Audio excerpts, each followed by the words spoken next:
This is Dan Bayer from Next Best Picture, and we are speaking with Peter Cattaneo and Steve Coogan, the director and star of The Penguin Lessons. Thank you both so much for joining us today. Good to be here. Good to be here, Dan. Hi.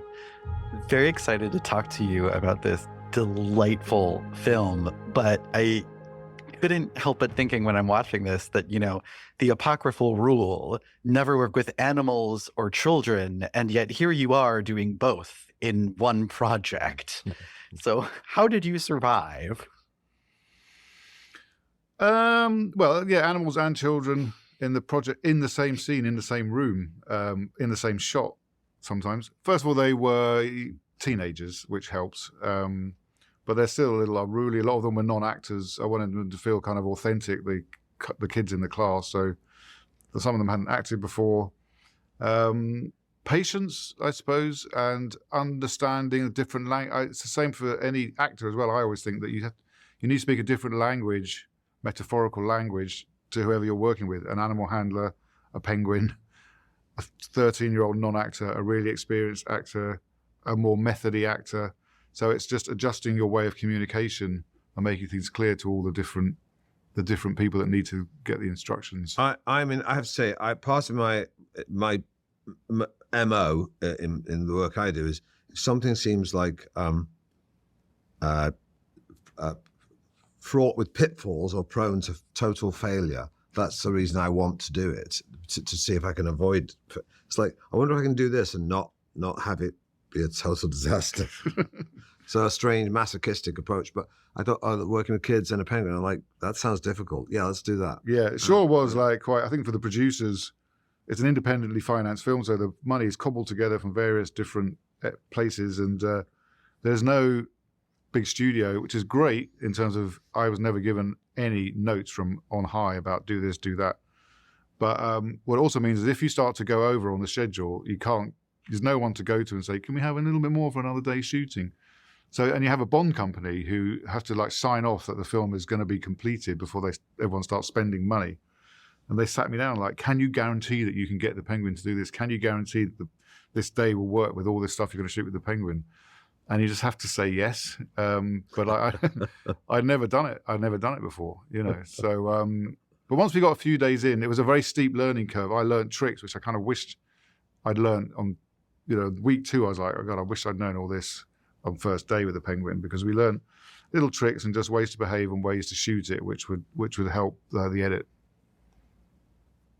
So, Peter, who was the most difficult to work with on set? The penguins or Steve? They were great. They were a great double act. They're like a classic comic double act, straight man and a funny guy. So yeah, they both took direction very well. Yeah, I mean, I have to say, it was like the penguins. The penguins had more professional representation than I did, I think, on set. With that's impressive. American humane and the handlers, and yeah, I was waiting for you to say, why hasn't my trailer got a pool? Yeah, well, the penguins had a swimming pool. I didn't get a swimming pool, but so funny enough, all the your intuitive response to working with the penguins and animals would be that it would be chaotic, but it was actually the reverse of that. And I mean, someone asked me, what was it like improvising with a penguin? And I remember thinking, well, you know what? I've improvised with actors who are far worse improvising than the penguin, who interrupt right in the middle of a funny punchline and take the comedy. And the penguin never did that to me, so I'd work with him again in a heartbeat. Well, and speaking of, how did the penguin compare as a screen partner to Dame Judi Dench? Well, they both have a sort of quiet dignity, although Dame Judi has a pretty filthy sense of humor that I can't really go into detail about.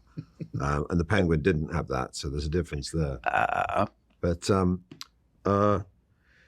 yeah, I was... I was scared that I was going to be upstaged by Judi Dench, but I managed to just about hold my own when I worked with her. But in this film, in The Penguin Lessons, I just didn't have a cat in hell's chance, because however hard I try, I'm never going to be cute and cuddly like a penguin. So I just give up that fight.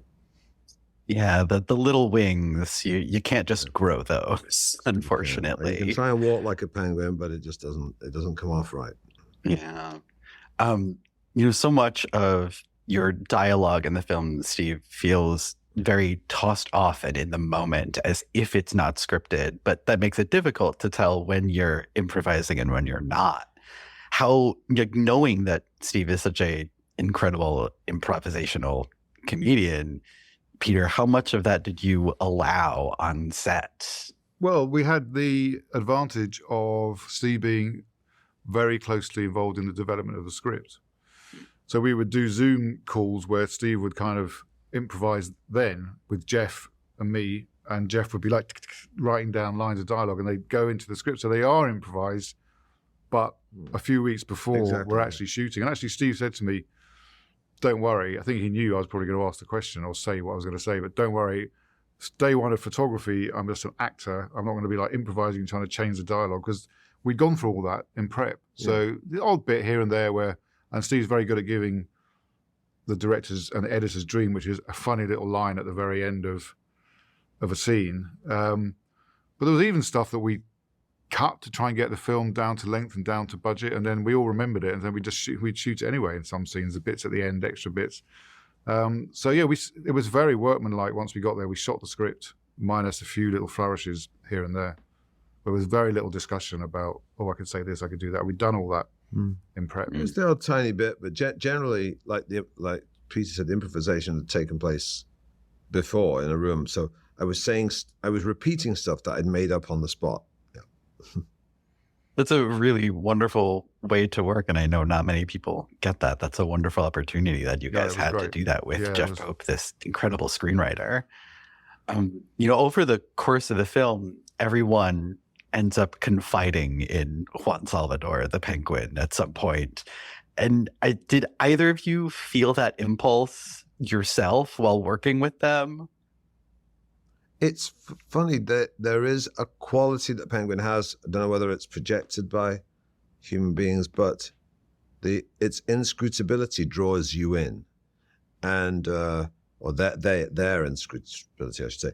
And it did have there is a sort of a calmness to them that is infectious, and it definitely had an effect, didn't it, on the Yeah, it really affected the atmosphere on the set. It was very much life imitating art on the penguin lessons, because just having them there, the first AD makes a big announcement. You can't make loud noises, you can't bang equipment around, you have to be very quiet. And people kind of stuck with that. And the very fact that in the unit base there's a pool of penguins swimming around and being fed sardines, that you come in for work in the morning, and it's like after 6 weeks of shooting, a film set gets kind of, people are tired, it gets quite industrial, but you'd see someone having their first coffee of the morning and they're just watching the penguins swimming around. And yeah, it made for there was a really, really lovely atmosphere on set and a good shoot.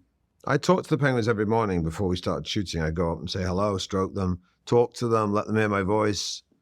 And, and they were just really agreeable. Occasionally, one of the hero penguins, Richard, would, if he was in a bad mood, would turn and nip my finger.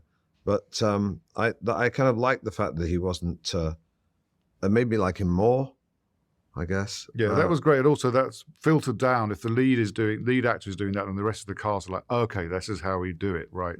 I personally didn't really bond with. I think you got to keep your distance as a director, but I didn't really bond with them. And then on the last day, I think some of the crew said, "I noticed, have you ever actually touched a penguin?" I said, "No, I've been doing this film for 3 months now, and I haven't ever actually touched a penguin." They made me stroke it for the first time, and it was quite cute. But I was keeping my distance, like to see it as a tool. How do we get what we need? Deal with the animal handlers. Yeah, but for me, like the treatment of the penguin was just not entirely selfless or philanthropic. Although I wanted them to be comfortable, it's like, if the penguin's happy, I'm happy, and it just makes everything easier. And so I just jumped in with both feet and picked the penguin up the first day I met the penguin, and listened to the instructors about how to handle it and how to make sure it was comfortable.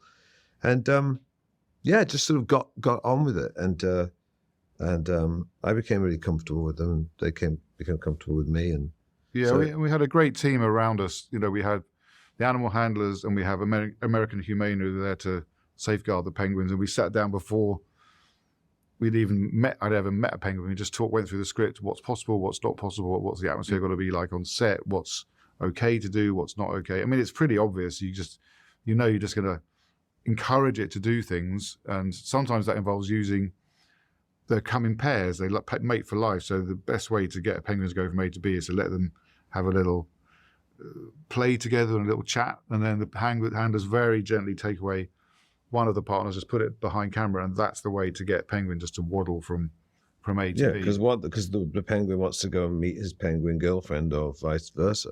And then, but with anything where it was clearly not going to happen with a real penguin, we had a robotic penguin, like when it's injured, and obviously when I won't give away a certain bit, but that wasn't a real penguin and a key beat of the film. Yeah. Well, I was going to ask, and maybe this is what you were talking about, but was the penguin able to poop on command, or was that unplanned? You have to be on your toes, because they do poop spontaneously and without warning. So you just work around it, you know. Yeah, I mean, it was like I thought if Steve does this, and I know he'd be able to, then everyone else will follow. Stay in character. If you're talking to the penguin and it's supposed to be a scene where someone's confiding in the penguin and it wanders off, then just stay in character and say, "Oh, don't, come on, I'm talking to you, listen to me." Or if it poops, stay in character. So that Steve did that, and other actors then followed, because I think those moments of spontaneity when the penguin's doing something slightly unexpected give it that real authenticity, which we'd never have got with a CG penguin. Not that we could have ever afforded a CG penguin, of course, but I think it gives it a real sense of authenticity having a real penguin. Oh yeah, wonderful. You can always sense its presence amongst the cast, and it's very, very charming. I know we're coming up on the end of our time together, and I wanted to ask before we left, through the course of the film, Michelle learns that the small p politics that the headmaster espouses at St. George's fades away pretty quickly in the harsh reality of what's actually going on. And thinking about the current state of the world, particularly in the United States right now, how do you think we do that? How do you think we take that from this movie into our own lives? I would say that the Tom Michel's journey of going from losing his cynicism and realizing that it actually makes him happier than being cynicism is a very safe place to be. That when he realizes he wants to try and make the world a better place in whatever way, however small a way, or however small the degrees that are, it's worthwhile. And especially in the face of this tumultuous world we're living in now, that's with all its instability and discordant nature, that caring about people is worthwhile. And actually, if you stand up for what you believe in, it actually makes you happier, because you feel like you can sleep well at night and you can look at yourself in the mirror in the morning. And I think that's what Tom discovers, and I think people can still do that now. And even if you look at things in the state of the world and the rise of populism, the rise of right-wing populism all over the world, is that even if you only make small changes, you might not be able to change the world, but you can certainly behave in a noble way with the people in your immediate vicinity. And if enough people do that, then things can move in the right direction.